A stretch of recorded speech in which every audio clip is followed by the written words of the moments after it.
एक महाराज जी वृंदावन में थे, तो वो रोज शाम को प्रवचन करते थे। तो एक दिन प्रवचन करते हुए ठाकुर जी के रूप का वर्णन कर रहे थे। बोले ठाकुर जी भांडीर वन में गैया चराने जाते हैं, पीताम्बरी पहन करके जाते हैं, मोर मुकुट पहनते हैं, कानों में ऐसे कुंडल पहनते हैं, आदि आदि सब रूप का वर्णन कर रहे थे। तो उनके सारे शिष्य बैठ करके सुन रहे थे। उन शिष्यों में सबसे पीछे बैठा था उनकी गौशाला में गायों की सेवा करने वाला ग्वारिया।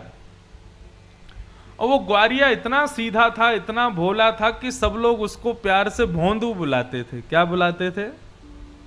भोंदू किसको कहते हैं? जो बहुत भोला होता है उसको भोंदू कहा जाता है।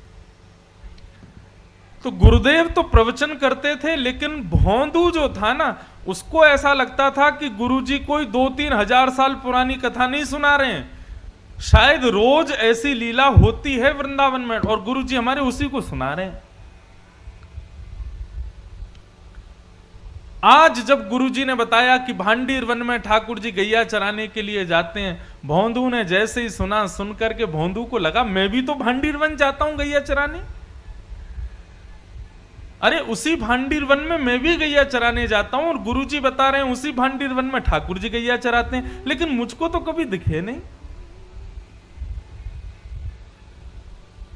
शायद मैंने कभी ध्यान नहीं दिया होगा। अब गुरुजी ने बता दिया, अब कल से भांडीर वन जाऊंगा तो वहां खोजूंगा ठाकुर जी भी आते हैं, गुरुजी बता रहे हैं। उसका इतना विश्वास गुरुजी की बात पर कि उसको लगा कि ठाकुर जी आज भी आते हैं भांडीर वन। अगले दिन गैया चराने के लिए भांडीर वन गया, तो भांडीर वन में गैया सब घूमने लगी और वो यत्र तत्र सर्वत्र वृक्षों के नीचे, सघन कुंजों में, जंगलों में जाके ठाकुर जी को खोजने लगा। गुरुजी हमारे झूठ नहीं बोलते, गुरुजी सही बोल रहे हैं, यहीं पर गैया चराने आते हैं ठाकुर जी। अरे मैं ही अभागा हूं, मैं ही ठाकुर जी को नहीं देख पा रहा, लेकिन ठाकुर जी यहीं कहीं होंगे। अब उसका इतना भोलापन, इतना सीधापन, वो सब जगह ढूंढ रहा था ठाकुर जी को, तो ठाकुर जी से रुका नहीं गया। अकेले जान भोंदू को अपनी गायों के समूह को लेकर के तभी भोंदू देखता है कि सामने से विशाल गायों का समूह आ रहा है और उस गाय के समूह के मध्य में श्याम वर्ण के पीतांबरी पहने हुए ठाकुर जी उसकी ओर आ रहे हैं। ठाकुर जी को अपनी ओर आते देख भोंदू तो नाचने लगा, निमग्न हो गया, भाव में भर गया।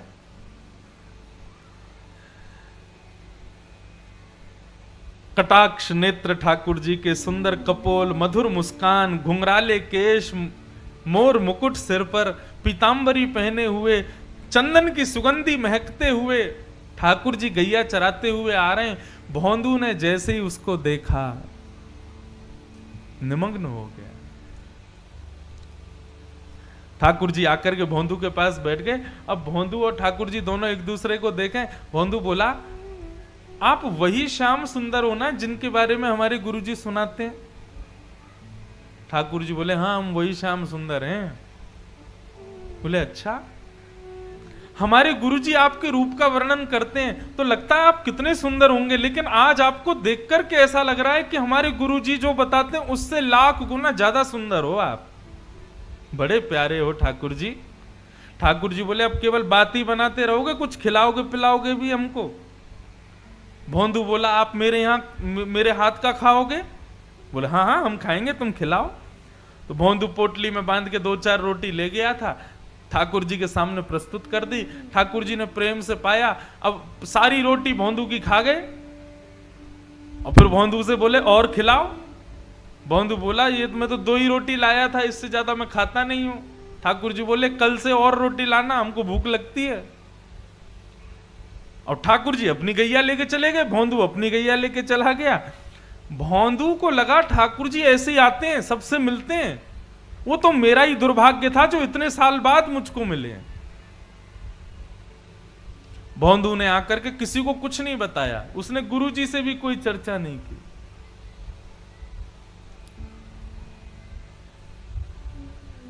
दूसरे दिन जैसे ही भोंदू जाने लगा, ज्यादा रोटियां ले गया, ज्यादा सब्जियां ले गया। तो रसोई घर के जो महाराज जी थे उन्होंने जाकर के गुरुजी को बताया। बोले, गुरुजी आज तो भोंदू इतना सारा भोजन लेकर के जा रहा है। गुरुजी आए, आकर के बोले भोंदू तुम तो इतना नहीं खाते, किसके लिए लेके जा रहे हो? तो भोंदू ने सहज भाव से कहा, बोले गुरुजी मैंने आपको बताया नहीं, लेकिन मैं जहां गैया चराने जाता हूं ना भांडीर वन में, वहां ठाकुर जी भी आते हैं अपनी गैयाओं के साथ।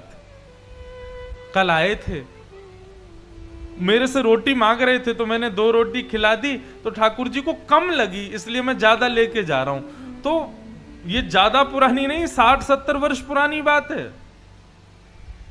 गुरुजी बोले भोंदू कौन आता है भांडीर वन में? बोले ठाकुर जी आते हैं। बोले कौन से ठाकुर जी? बोले वही ठाकुर जी जिनकी आप कथा सुनाते हो। गुरुजी बोले सच में ठाकुर जी आते हैं? बोले हाँ। अच्छा बता तो सही कैसे दिखते हैं वो? ऐसे कोई बालक मुकुट उकुट पहन के आ गया होगा, तुझको पागल बना रहा होगा?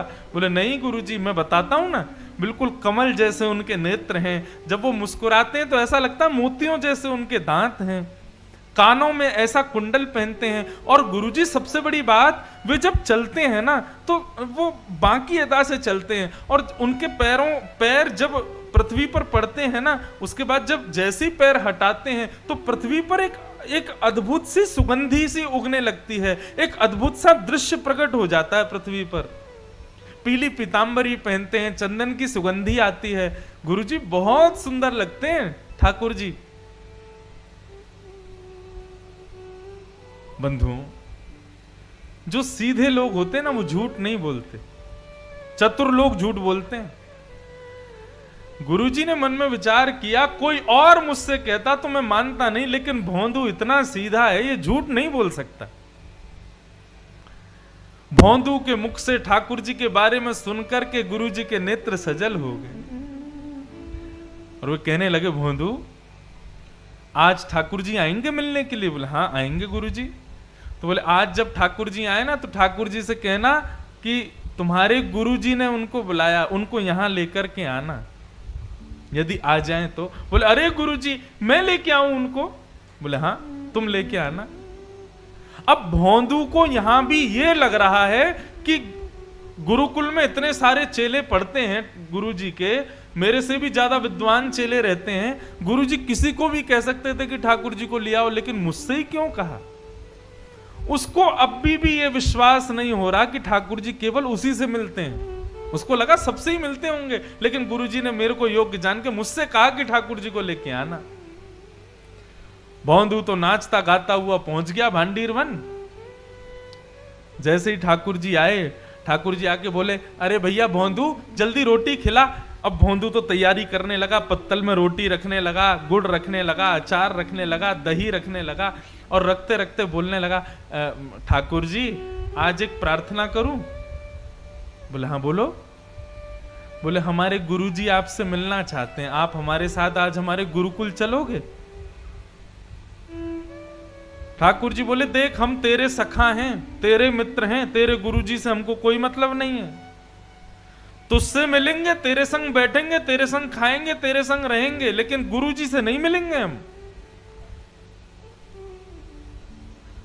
चरण पकड़ लिए भोंदू ने, बोले वो मेरे गुरुजी हैं, मैं तो आपको जानता ही नहीं था, मैं तो इतने वर्षों से यहां गैया चराने आ रहा हूं, लेकिन मैंने कभी आपको देखा ही नहीं। गुरुजी ने बताया कि भांडीर वन आप आते हो गैया चराने, तभी तो मैंने आपको देखा। जिन गुरुजी ने आपसे मिलवाया, जिन गुरुजी ने आपके बारे में बताया, जिन गुरुजी ने मुझे आपके योग्य बनाया, वो गुरुजी आपको बुला रहे हैं, आप मना मत करो ना, चलो ना मेरे साथ। ठाकुर जी बोले देख भोंदू तू जो कहेगा सब करेंगे, लेकिन ये तेरे अलावा हम किसी से नहीं मिलेंगे, और चाहे तेरे गुरुजी हो चाहे गुरुजी के भी पिताजी हो, हम तुझसे ही मिलेंगे बस। ठाकुर जी रोटी खा रहे थे बढ़िया गुड़ के साथ में, तो भोंदू ने हाथ से रोटी छिना ली, बोले तो ये भी मत खाओ, ये भी गुरुजी की है। और पत्तल भी उठा ली, बोले ये भी छोड़ो, ये भी गुरुजी के यहां की बनी है, ये भी क्यों खा रहे हो?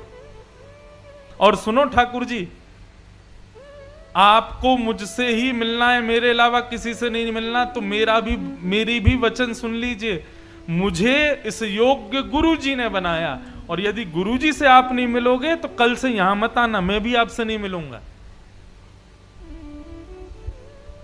ठाकुर जी बोले तू अभी जानता नहीं है, बड़े बड़े लोग त्रिलोकीनाथ के दर्शन के लिए हिमालय पर जाके तपस्या करते हैं, तब जाके मेरा दर्शन मिलता है, और हम तेरे सामने इतनी सहजता से बैठे, तू कह रहा कल से मिलेगा नहीं। भौंदू बोला मैंने तपस्या नहीं की, मैंने अपने गुरु की सेवा की, तो इसका मतलब यह सिद्ध हो गया कि लोग 1000 वर्ष तपस्या करके आपका दर्शन करते हैं, लेकिन मेरे गुरुजी के चरणों में 1000 वर्षों के समान तपस्या का फल है, मैं उनको प्रणाम करता हूं और उससे मुझे आपके दर्शन हो जाते हैं। ऐसे गुरु को क्यों नहीं मिलोगे आप? ठाकुर जी बोले गुरु जी से नहीं मिलेंगे। तो फिर भौंदू बोला ठीक है, तो आज से मेरी आपकी कट्टी, कल से मत आना यहां पे, मेरे गुरु जी के नहीं तो फिर मेरे भी नहीं आप। और भौंदू ने अपना सारी सामग्री उठाई, सारी गैयाओं को इकट्ठा किया और जाने लगा वहां से, भगवान को छोड़ के जाने लगा। भगवान बोले अरे भौंदू रुक तो जा। बोले अब तो मैं तभी रुकूंगा जब आप मुझे वचन दोगे कि मेरे गुरुजी से मिलोगे। अगर आप ये वचन नहीं दोगे तो मैं नहीं मिलूंगा, मैं नहीं रुकूंगा। भौंदू जाने लगा, थोड़ी दूर गया, थोड़ी और दूर गया। अब मानो जैसे कि हमारे श्याम सुंदर के त्रिलोकीनाथ की त्रिलोक की संपदा छूट रही हो। दौड़े भौंदू के पीछे और पीछे जाकर के भौंदू के कमर पर चढ़ गए ऊपर और बोले तू जहां जाएगा सब जगह जाएंगे, लेकिन तू छोड़ करके मत जा, ले चल अपने गुरुजी के पास में। और आज आश्रम में बैठे गुरुजी राह तक रहे थे कि भौंदू आ रहा होगा गैया लेकर के।